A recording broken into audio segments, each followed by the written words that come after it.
All right, everybody, welcome to Math with Grace. Hello, everybody. Today we're going to be looking through Algebra 2, book 1105, section 4, application problems. Application problems are usually word problems or story problems, and there's 4 basic steps that you need to consider when working through a story problem. Step 1. Identify the unknown number and choose a variable for it. Step 2. Write an equation or inequality. Step 3. Solve the equation or inequality. And the final step is to identify your answer, label it, and check your work. Now this seems pretty, standard, right? But when they're talking about identifying their answer, they're not just wanting you to put a box around it or make sure it's clearly understood. Sometimes when we solve our equation or inequality, it's not exactly the answer we're looking for. We have to use that solvation then to find our answer. So there's 2 processes in identifying our answer. We want to make sure we're answering the question that the story is asking, the problem is asking, okay? And then we want to make sure that we clearly mark what our answer is, it's labeled, and we've checked our work. I'm now going to work through many of the problems in the book, so have it handy. And I'm going to work through many of them because I know that story problems can be a tricky place for people. And I'm not going to work through all of the answers, but at least I'm going to help you get some of these problems set up. But let's look through a couple completely first, and then we'll just work on reading the story problem and actually getting it set up. And then I know you guys can take the next steps and solve for these problems, okay? Let's start with problem 4.1. It reads that an automobile travels 10 miles an hour faster than a second automobile. So right away, we know that we can set up a chart, and we're talking about traveling here, okay? And when we're talking about travel, distance equals rate times time. Okay, this should be a formula that everybody is comfortable with. But they're talking about 2 different cars. So let's just call it car 1 and car 2, all right? And that from that very first sentence, we read that one automobile travels 10 miles an hour faster than the second automobile. So one automobile is traveling 10 times faster than the second automobile, and this is their rate. Okay, we know we're going to have a time, and we know we're going to have a distance. Okay, one automobile travels 10 miles faster than the other. All right, we're labeling the other as our X, and the one car is traveling 10 miles an hour faster than X. Okay, if the first automobile travels 80 miles farther than the second automobile, okay? So now we know that this automobile number 1 is going a farther distance, okay? It's going 80 miles an hour or 80 miles farther than the second. And the second one, it says which travels 240 miles. Well, we know that the distance here then is 240 plus 80, okay? The first automobile travels 80 miles farther than the second automobile, which traveled 240 miles. Okay, so we just simply add 240 plus 80.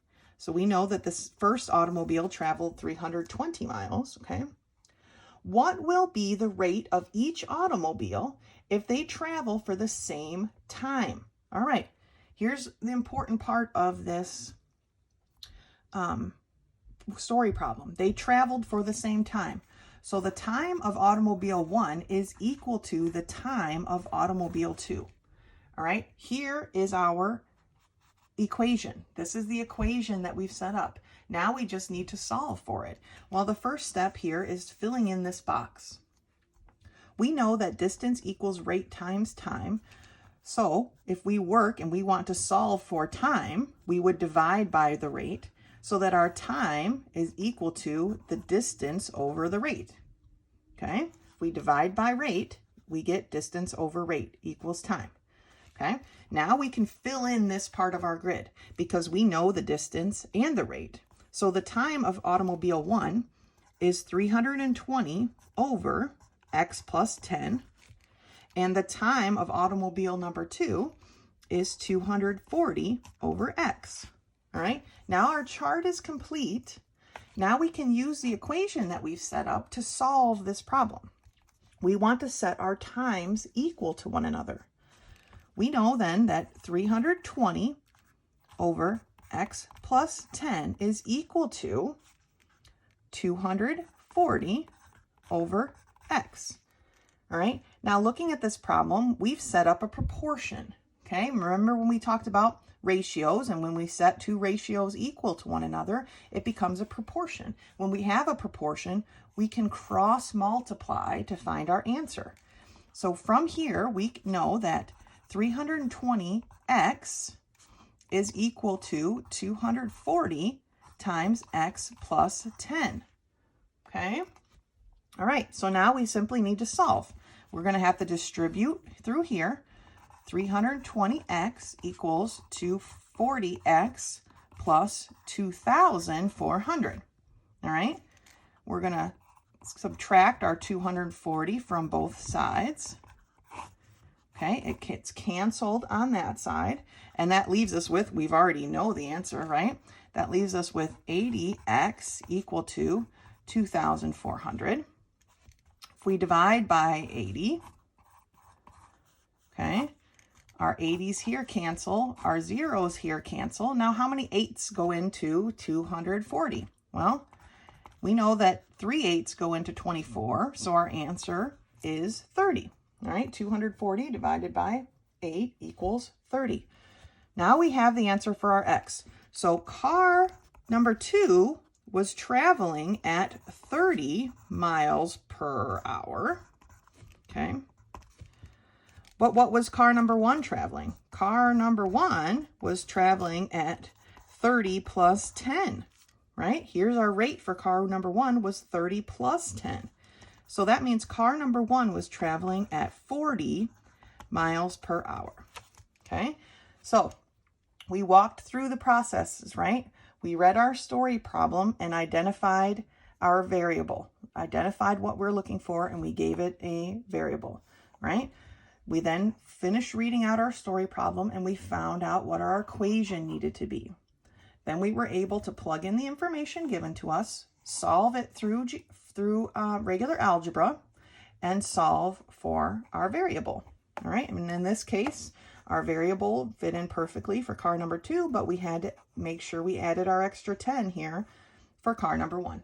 And that's solving problem 4.1. Let's take a look at problem 4.2.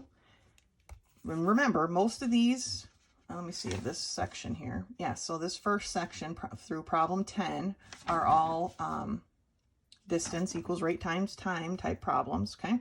But let's take a look at 4.2. And it starts out as a freight train travels at 30 kilometers per hour. So getting our grid going, we know we have a rate and a time and a distance, and we know that we have a freight train, okay? And that it's traveling at 30 kilometers per hour. I'm just going to write 30 for now. We'll come back to the labels later, okay? If the freight train is 300 kilometers ahead of an express train, okay? Well, now we know we have an express train, first of all, and the distance of the freight train is the distance of the express train plus 300, okay? If the freight train is 300 kilometers ahead of the express train, okay, traveling at 55 kilometers per hour, how long will the express train take to overtake the freight train? Okay, again, we're trying that information right there, that last sentence, how long will the express train take to overtake the freight train? So their times are equal, okay? The time of the freight train is equal to the time of the express train.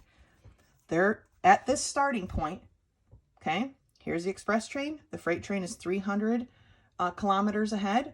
How long, at what time will it overtake? Will it catch up with the freight train? Okay, their times are the same because as soon as it catches up and passes the freight train, this problem is no longer valid. It's done. All right, so their time is going to be equal. So now we need to come back here just like we did before. We're solving for time. So time is going to be distance over rate, just like the last problem. So we can finish filling out our chart. So for the freight train, time is x plus 300 over 30. And our express train is x over 55. All right. And just like we set up the last one, we know our times are equal. So now we're going to set them equal to each other. So we have x plus 300 over 30 is equal to x over 55. We still have a proportion set up so we can cross multiply. That leaves us with 30x equal to 55 times x plus 300. All right. Now we're going to solve this with our algebra skills. All right. We're going to make sure we distribute this 55. So we've got 30x is equal to 55x plus 16,500. All right. Now we want to solve for x, okay? If we move our 55x, okay, this cancels out, and we're left with a negative 15x equal to 16,500. And I know what you're thinking, how can we have, or it's not 15, my apologies, 25. I know what you're thinking, how can we have a negative number, right? Can we have negative distances? No, we can't. Will there be negative numbers in our equations? Possibly, but we have to realize that they hold no value. So we will take the absolute value of our problem because we can't have a negative time. We can't have a negative distance, okay? But we're going to keep dividing for now. So we divide by, let's just get rid of our negative, move it over here, but it pretty much doesn't matter. So we divide by our 25 so that x is equal to 660. And I'm going to just drop the negative right now. Okay, so the distance, okay, that we just solved for, this is x.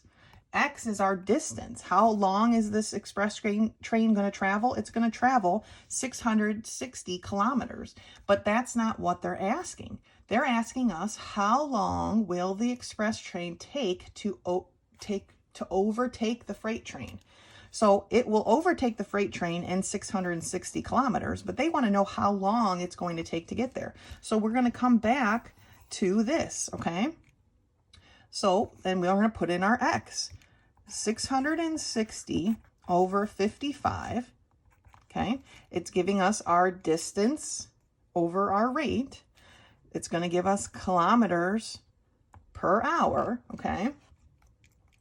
And then we simply divide. 660 divided by 55 is 12, all right? Our kilometers are going to cancel because this is kilometers and this is kilometers per hour.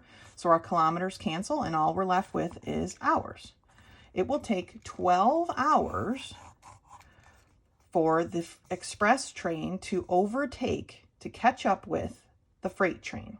Okay, and that's how you solve problem 4.2. Now for the rest of these, or at least for a few more, I'm just going to simply walk through setting up the problem. I'm not going to do the full solvation. We're just going to get the problem set up so you can get comfortable with using this rate times distance little chart. So if we look at problem 4.3, it reads, a plane can travel 640 miles against the wind, okay?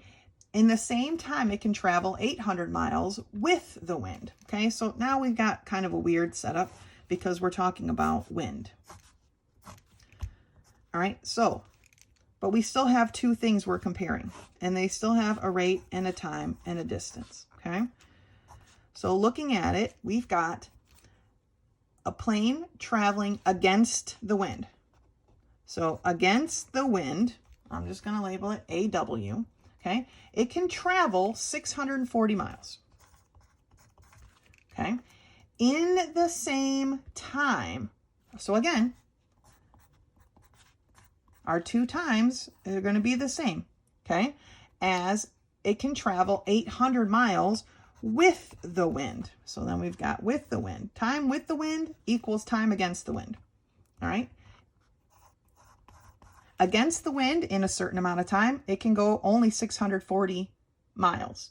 With the wind, in the exact same amount of time, it can go 800 miles, right? That's the first sentence we've read. That's how far we've come at this point. If the plane can fly 180 miles per hour in calm air, what is the speed of the wind? Okay, so here we're talking about rate. If the plane can fly 180 miles per hour in calm air, which they're calm air when they're talking about in these story problems, it means like no wind, just air. Okay, which we all know to be impossible, but it's a story problem, right? And there's a lot of weird things going on in story problems. So in calm air, it can fly 180 miles per hour. All right, so knowing that, here we're against the wind, okay? So we know that it's not going to fly as fast, but it can go 180 minus x. X is our variable that we're looking for. What is the speed of the wind?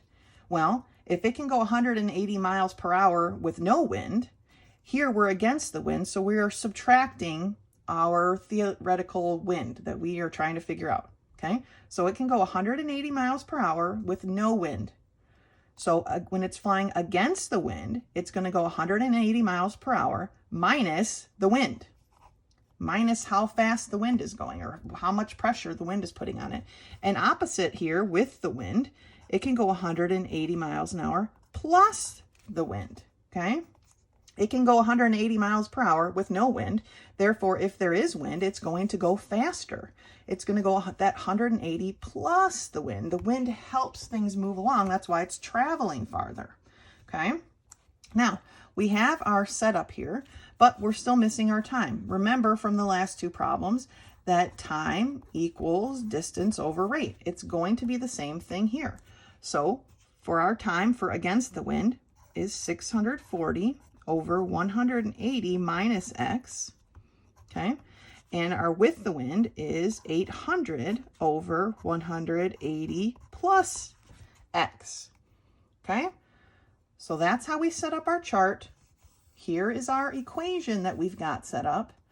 We just need to now plug in our information so that we can solve the rest of this problem. And I have confidence that you can do it. Let's take a look now at the setup for problem 4.4. All right. In a river that flows at 3 miles an hour, okay, a boat takes an hour longer to sail 36 miles upstream than to return. All right. There's a lot of information in that sentence. So let's go ahead and get started with our chart, right? And we've got our rate and our time and our distance. Now, what are our two things that we're talking about here? Here we're talking about going upstream and going downstream. All right? Going upstream means it's going against the current, and coming downstream means it's flowing with the current. All right? So in a river that's flowing 3 miles per hour, a boat takes an hour longer to sail 36 miles upstream. So our distance is 36 miles, okay? Then it takes to return. Well, if it's went upstream 36 miles, it's another 36 miles for it to come back downstream, okay? To be back where it started. They want to know the speed of the boat in still water. That means no water whatsoever. So we're looking for speed here. Now, just like we did with our air problem, our speed is going to be affected by the flow of the water. This is like the wind, okay? In this case, though, we don't know. Here they gave us the speed it can travel, but here we don't know the speed it can travel. That is our x, okay? What does it do in calm water when there is no current flowing? That's what we're looking for this time. So when it goes upstream, it's the speed of the boat in calm water minus the 3 mile per hour rate of the river. That's how fast the river travels, okay? Therefore, when they're going downstream, it's going to be the speed of the boat plus that 3 mile an hour downstream river current, because we're flowing with the current when we come downstream, okay? So now they want us to find the speed of the boat in still water. But where's our equation? All right, we don't have an equation. Well, we do. We have to go back and let's read it one more time. In a river that flows 3 miles per hour, A boat takes an hour longer. Longer right there. That's our clue. Longer is time. It takes 1 hour longer to sail. Okay? To sail which way? To sail upstream. So we know then that the time upstream is equal to the time downstream plus 1 hour. Okay, it takes 1 hour longer for it to go upstream than it does to go downstream. So here is our equation now. It's not simply a time equals time. It's our time upstream is equal to our time downstream plus 1 extra hour. It takes 1 extra hour longer, right? That being said, let's finish our chart. Again, we're missing our time, and we know that time equals distance over rate. So for this time upstream is going to be 36 over x minus 3, and our time downstream is going to be 36 over x plus 3. Using that information and plugging it into our formula that our equation that we've set up, we should be able to solve this problem and figure out what would be the final speed, what would be its speed in still water, no current whatsoever. Okay, good job. I know you can do it. Let's look at one more setup. Let's take a look at the setup for 4.5. It reads, a light private plane can fly 120 miles per hour in still air. So again, no wind, just air, okay? Flying against the wind, the plane can fly 320 miles in the same time that it requires to fly 640 miles with the wind. Find the rate of the wind. Okay, so very similar to our first problem, or on this page anyway, 4.3. We've got our rate, our time, and our distance. And here we have, again, against the wind and with the wind, okay? So the plane can fly 120 miles per hour in still air. So 120 miles per hour is our basis here in still air. It's like problem 4.3, okay? So we know that this is going to be 120 and 120. 100 against the wind. Remember, against the wind makes it harder, so we're going to be subtracting the rate because we don't know what the rate is, okay? And when we're going with the wind, it's easier, so we add the rate, okay? Now, it can fly 120 miles per hour in still air, no wind. Flying against the wind, okay, the plane can fly 320 miles in the same time. Okay, here we go. Time of against the wind equals time of with the wind, all right? In the same time that it is required to fly 640 miles with the wind. Find the rate of the wind. Okay, here is our equation. We've set it up. Same time. Goes this way in the same times it comes back, all right? Now let's set up our time formula. We know that time equals distance over rate. So we've got 320 over 120 minus x for our against the wind. With the wind, we've got 640 over 120 plus x. Okay, we can plug that information into our equation that we've made and solve this problem with confidence. The next section we're going to look at is mixture problems. It starts on page 43. In a mixture problem, it's a problem dealing with quantities containing the same elements, but combining them in different amounts of elements. So let's take a look at some. Looking at problem 4.11, it reads that a grocer bought some walnuts for 90 cents a pound and some pecans for $1.20 a pound. All right, so these are our setups. So we've got walnuts and pecans. Okay, if he mixed them for a 90-pound mixture worth $1.10 a pound, how many pounds of walnuts did he use? All right, so we've got walnuts and pecans, and together they're going to equal this mixture. Although, who would want to mix walnuts and pecans? I mean, who would ruin pecans with walnuts? I don't know, but apparently this guy. I see why he's only selling it for $1.10 a pound. Okay. So he brought some walnuts at 90 cents per pound, okay? So right away, we know that the walnuts are 90 cents, okay? And he bought some pecans at $1.20 per pound. All right. If he mixed them together, okay, here's our mixture, for a 90-pound mixture worth $1.10. So our mixture is worth $1.10, and there is 90 pounds of it. All right. He wants to know how many pounds of walnuts did he use. Well, since we're solving for walnuts, I'm going to give walnuts the X, right? We don't know how many walnuts we've got, but we're trying to solve for walnuts, so we'll give walnuts the X. That leaves us with not knowing or not being sure about how much pecans we have either, right? It's not like he said he bought 10 pounds of pecans. We don't know how many pounds of pecans he bought.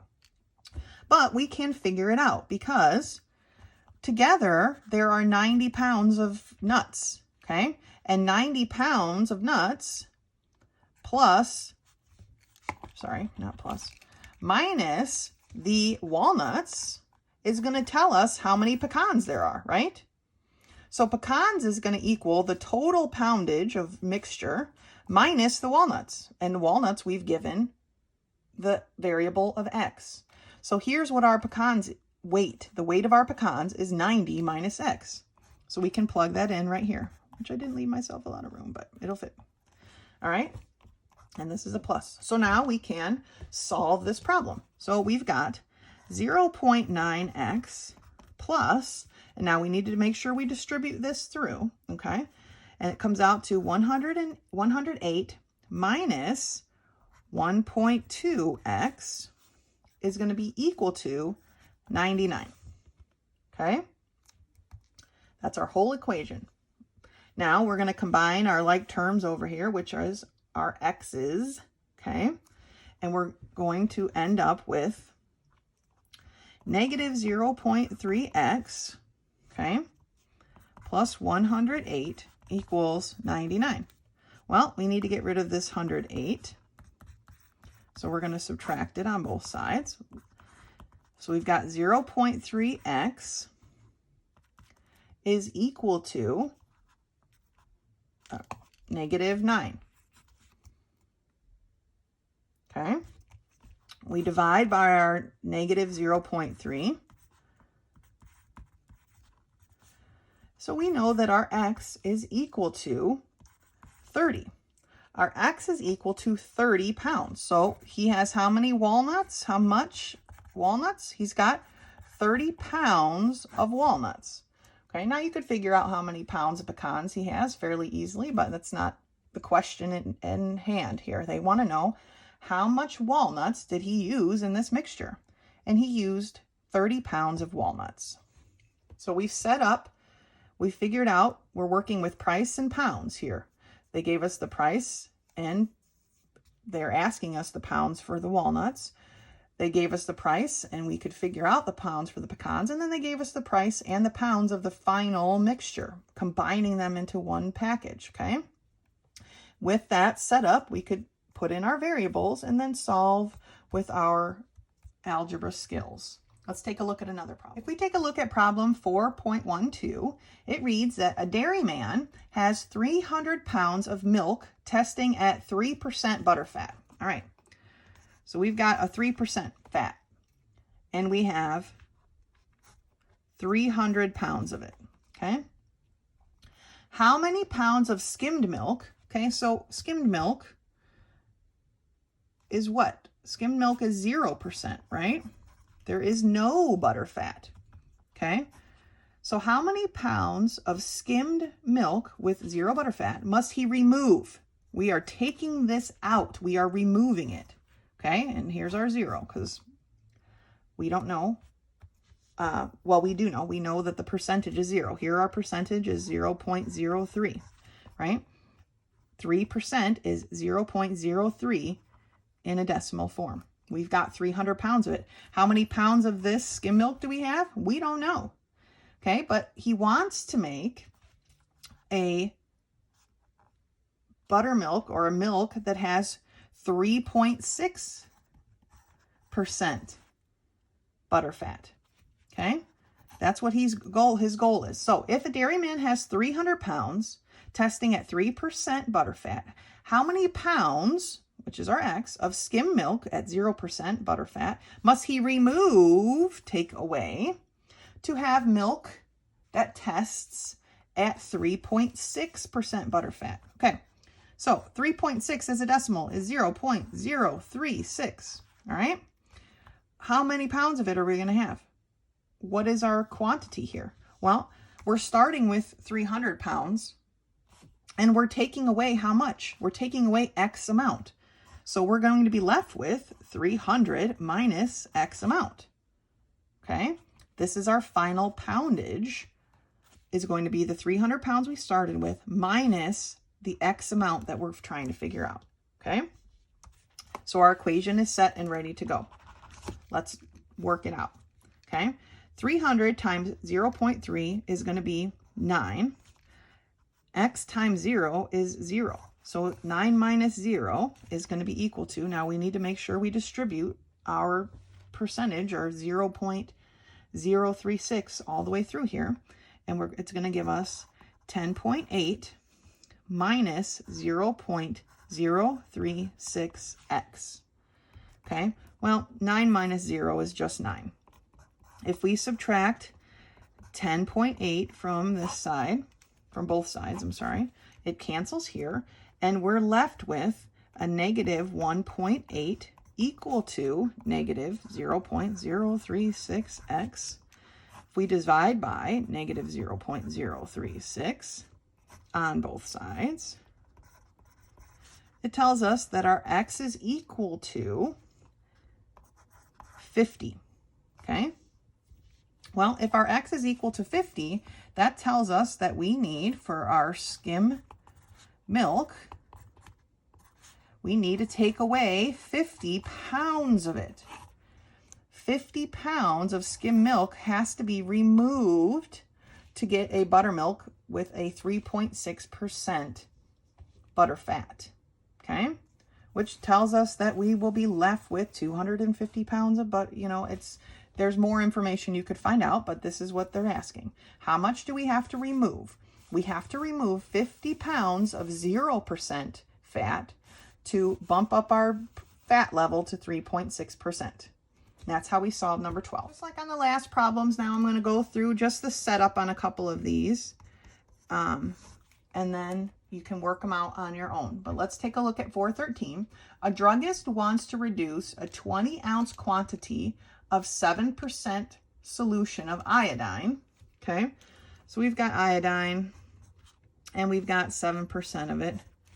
All right, and we've got 20 ounces. So right there, we can set up this part. We've got 20 ounces at 7%.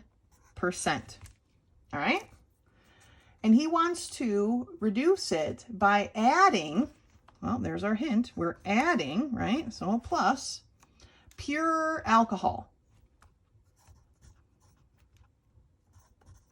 Okay, by adding pure alcohol. What is the solution of iodine in alcohol? Well, the solution, the percentage of iodine, because we have to compare apples to apples, okay, and here's our new solution, is going to equal our solution, okay? Well, the percentage of iodine in alcohol is 0%. It's 0% iodine, okay? How much do we need to add? Well, we need to add X amount to 0% iodine, and that will give us the solution. Oh, I forgot. All right, let me read it again. A druggist wants to reduce a 20-ounce quantity of 7% solution of iodine to a 4% solution, okay, by adding pure alcohol. How much alcohol must he add? Okay. Again, we've got our 20 ounces and our 7% iodine. We are adding an unknown amount of alcohol at 0% iodine. It has none, okay, to make a solution of 4% iodine. All right, so 4% in a decimal form is 0.04.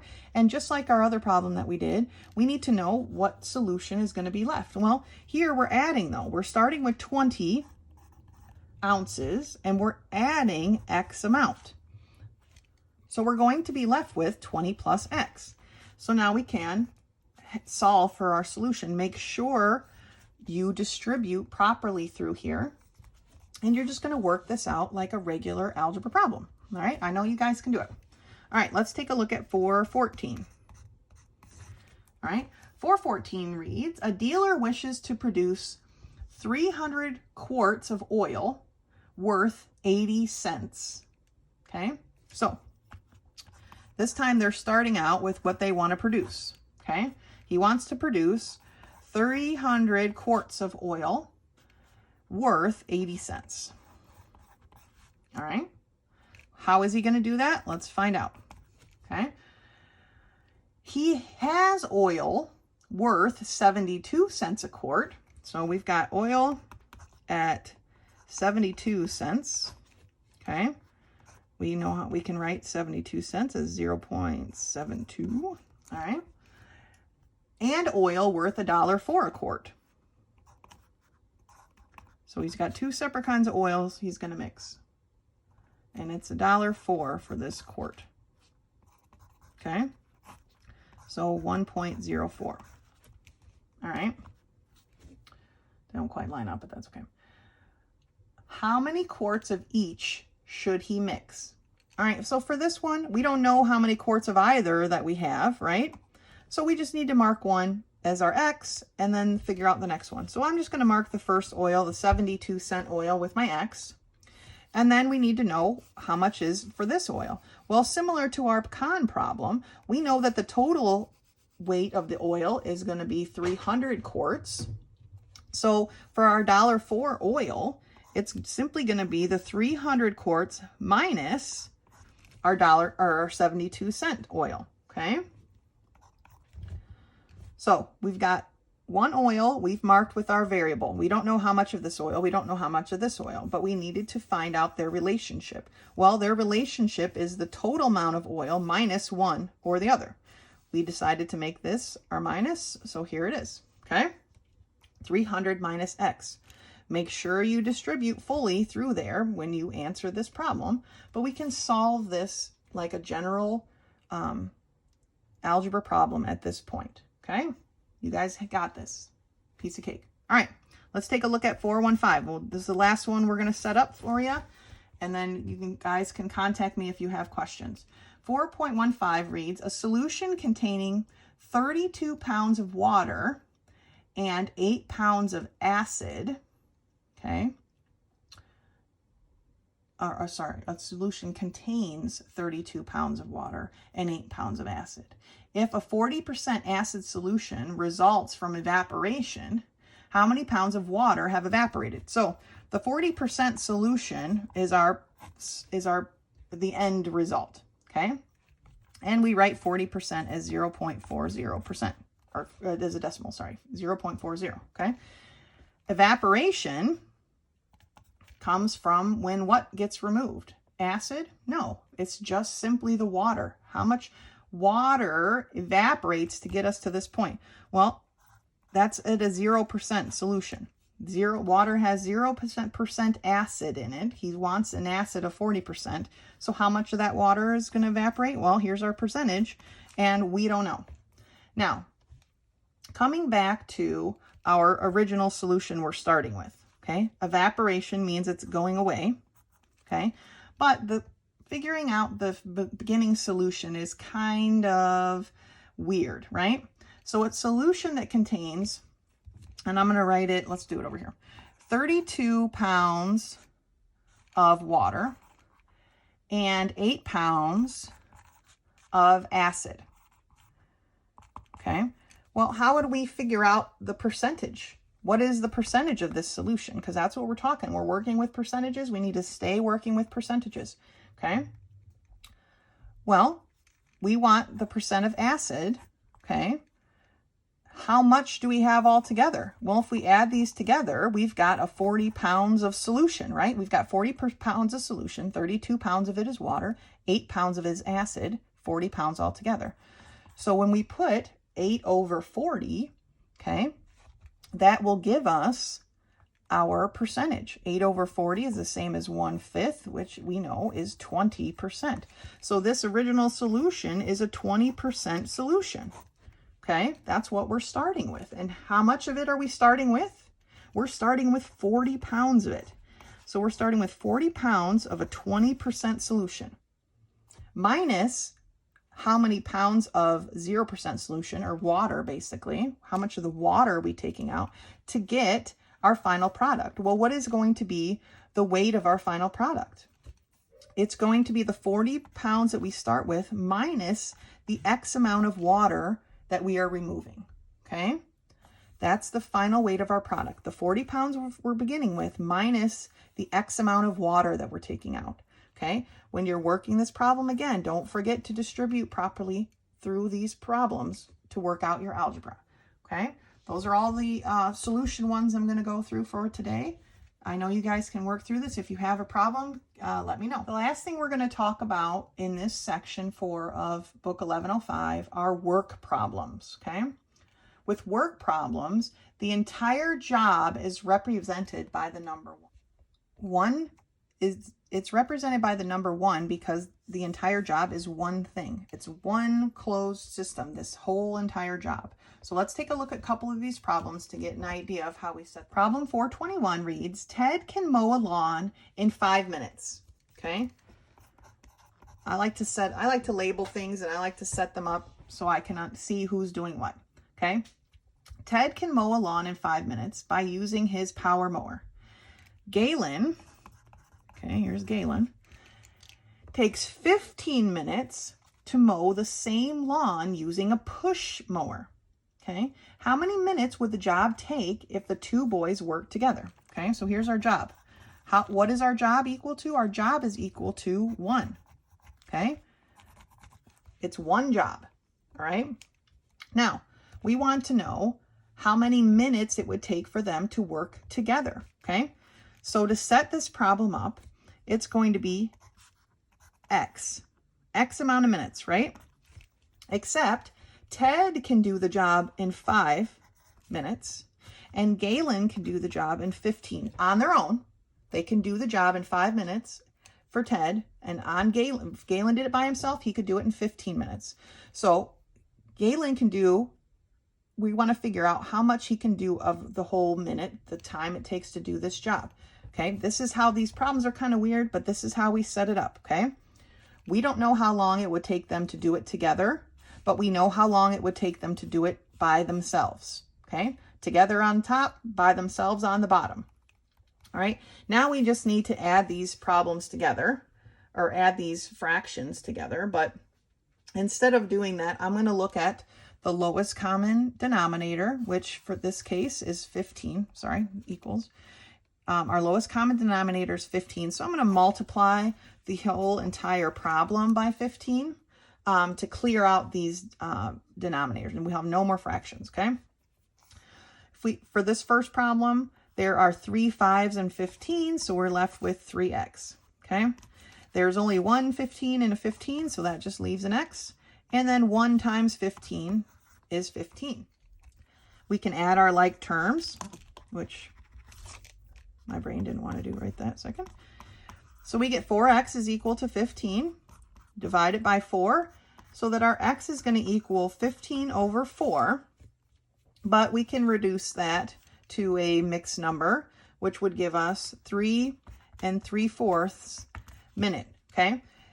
For these guys to do this job together, Ted with his automated, with his power mower, and Galen with his push mower, it would only take them 3 3/4 minutes to get the job done. Let's take a look at another one of these work problems, okay? Problem number 422. Mr. Bowl can pick a bucket of apples by hand in 5 minutes. So we've got Mr. B, okay? Again, time together, time by themselves, okay? So in the denominator is a time by himself. He can do it in 5 minutes, all right? If his son joins him in the work, so now we're joining together, okay? They can pick a bucket in 3 minutes. So now he's saying they can pick the bucket in 3 minutes. All right, so here's the son. So how long can they pick together, or how quickly can they do it together? They can do it in 3 minutes. Okay, our job is equal to 1.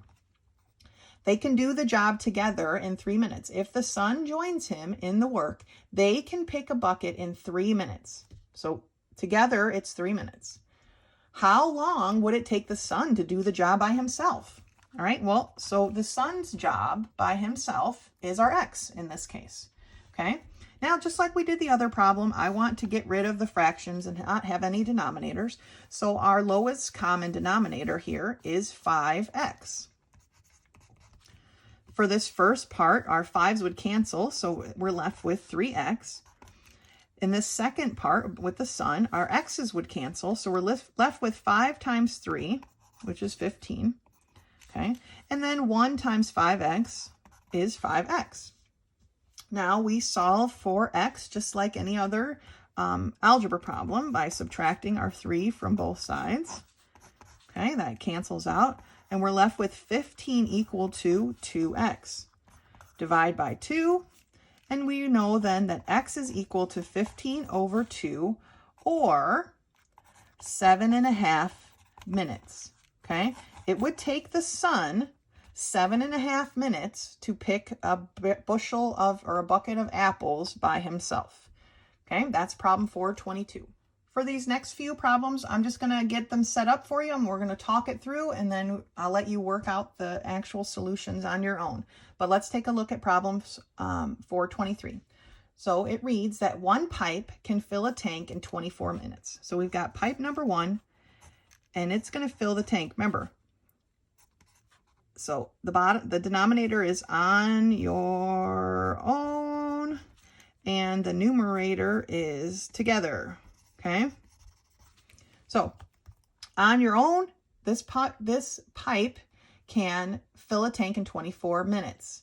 The second pipe, okay, can fill a tank in 8 minutes. And the third pipe can fill a tank in 12 minutes. All right, if the tank is empty, how long will the 3 pipes operating together, that tells us we're adding, okay, take to fill the tank? Here's our job, 1, okay? How long will it take them together, so they're all working at the same time, the same amount of time, how long together will it take them to complete this one job, right? And that's how we set up this problem for number 23. Then we just need to solve for our x. Now you can figure out and add the fractions together, or like we did in the first 2 problems, you can find the lowest common denominator and eliminate the denominators altogether. It's up to you, what you feel comfortable with. But let's take a look at setting up another problem. Let's do 424. For 424, it reads, Tom, Dick, and Harry can complete a certain job in 4 days. So we've got Tom, Dick, and Harry, and they are doing a job. Now, we want to put the together time in the numerator, and they can do the job in 4 days together. Okay? If they work together, so if Tom alone can do the job in 12 days, okay, and if Dick working alone can do the job in 10 days, how long will it take Harry alone to do the job? Okay, see how we filled that out? We know that together they can do the job in 4 days. Tom can do it in 12 days by himself. Dick can do it in 10 days by himself. How long would it take Harry to do the job by himself? Okay, so Harry is our variable. He's our x. So now we can just use our algebra mad skills and solve for the x to finish this problem. Let's take a look at one more in 425. 425 reads, a cistern can be completely drained by a pipe in 6 hours. Okay, now this one's going to be set up a little bit different. I'm going to put it over here. So drained means what? Are we adding or are we taking away? So I'm going to call this one D for drain. Well, we're taking away. We're subtracting when we drain something, right? And it can be drained in 6 hours. It can drain this cistern. Here's our job. Okay, it can drain a cistern in 6 hours. it can be filled by 2 pipes in 4 hours and 5 hours. So pipe 1 can do it in 4 hours, can fill it, and pipe 2 can fill it in 5 hours, okay? Respectively, it says. How many hours will the empty cistern take to fill if all the pipes are running? So here we've got to add. We're adding these because these 2 are filling the cistern. This one's being subtracted because it's taking away from the cistern, okay? It's draining while these 2 are trying to fill it, all right? How much time will it take to actually fill it all the way, even though we've got 2 pipes filling and 1 draining? Well, that time is just one solid thing. Once it's done, it's done. So their time is all X, all right? Now we can solve for X in this problem and figure out how long it's going to take, even though we've got a pipe draining away and 2 filling, how long will it take to fill this cistern, okay? So these are our work problems. Remember, our job is equal to 1. It's one job, one total job. And our together number goes in the numerator, how long it takes them to do something together, whether we need to figure that out or it gives us that information. And the time it takes for them to do something on their own goes in the denominator, whether they give us the information or we need to figure out what that time is. Okay, together in the top, on your own on the bottom, job equals 1. There you go, work problems. You got this. Let me know if there's any questions. Keep working through. You guys are doing a great job.